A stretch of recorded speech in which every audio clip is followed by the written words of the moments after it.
Welcome to this fundamentals video for 4th Kup blue belts and above. We start with reverse knife hand side block, Song Kal Dong Yop Maki. It's very similar to an inner forearm block in the sense that you start with the blocking hand underneath, palms are down, the hand swings around exactly like a middle block would do, but we open the hand and tuck the thumb all the way in, and the reverse knife hand is specifically the side of your first large knuckle. Okay, it's not the side of the thumb, it's the side of the knuckle, but you get your thumb out the way in order to block with that tool. Then the second move in Jungun is the side front snap kick, Yop Ap Chapazigi. It's performed with the front leg. We're already in L stance, so the body is half facing. Everything about the snap kick is the same as a front snap kick, but because it's done with the front leg and our body is half facing, we call it side front snap kick. The next movement is the third movement in Wonyo, palm upward block, Sombadak Olio Maki. It's a new stance, rear foot stance, which we'll talk about in a second. But the blocking hand comes around in a circular motion and up with a nice impactful deflective motion. So you're deflecting an attack, here it comes around and nice and springy, the palm flicks up. Here's the other side, around and up as the body drops into rear foot stance. So the rear foot stance, or Dwit Bao Sogi, is L-shaped, about a shoulder width long from the toes of the front foot to the edge of the back foot. Back foot turns in 15 degrees, front foot 25 degrees, and the ball of the front foot is just touching the ground with 90% of the weight on the back leg. Not like this, don't emphasize that front foot. Now here are the first 6 moves of Jungun put together.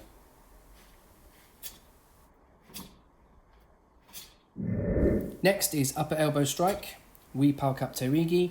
We go from L stance knife and guarding block into a walking stance and the upper elbow strike happens. Let's look at it on the other side. From L stance, move the front foot slightly across and slightly forwards. Here in slow motion, front foot moves slightly across and slightly forwards to make our shoulder width for walking stance. Here it is in the pattern, the 2 combinations, knife and guard followed by elbow strike. So we have a twin punch, Sang Suo Jurugi, twin vertical punch, like you're attacking someone in the jaw or the cheeks. The hands start in front, they circle down and up before going forwards. Watch again, from the relaxed phase, they come down, up and forwards, almost like in a circular shape from the side.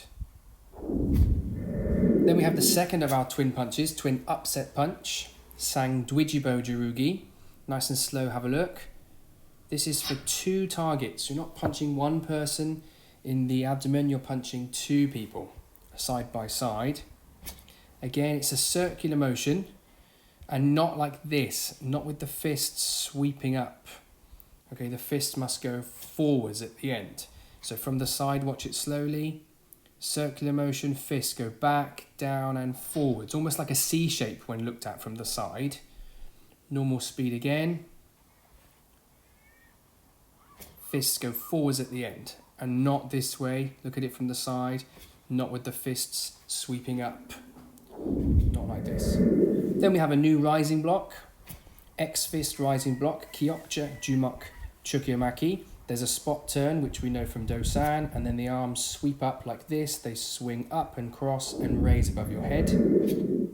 Then we have a new release movement from a back fist strike in L stance into a high punch in walking stance. We'll look at it from different angles and then we'll look at a slow down version. Release, high punch. Now let's look from this angle and super slow. Have a look at this. The fist goes out to the side, turns palm up as you pull down, and the high punch comes after. This is in fast motion. The final phase of the release is when the foot goes into walking stance. Those things must be synchronized. Hand and foot together. 1, 2. Knee spring into the high punch. The next fundamental is going from walking stance, so we have a double forearm block that we know, into an L stance. So these are techniques that we know, but we haven't gone from a walking to an L stance before. So L stance is shorter and narrower than walking stance. So when we make that adjustment, we have to reflect those different stance shapes. Here's the combination after the release move. We go foot to foot, we make the double forearm block, then we change to the L stance. Side kick without bending stance first. Nice fluid side kick into a guarding block. Jungun has lots of slow motion movements in. Here's the first one, Nachuasogi, low stance.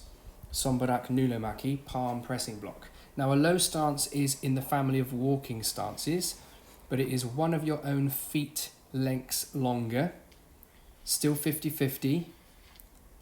And to do the slow motion movement, we raise the body up on the back leg and we use the muscles of the back leg to control the body going forwards into low stance. So look from the side, the back leg takes as much weight as possible until the end of the movement. The front foot just glides along the floor to take the weight gradually. Then we have angle punch, Gyokja Jarugi. In sparring language, we would call it a hook punch.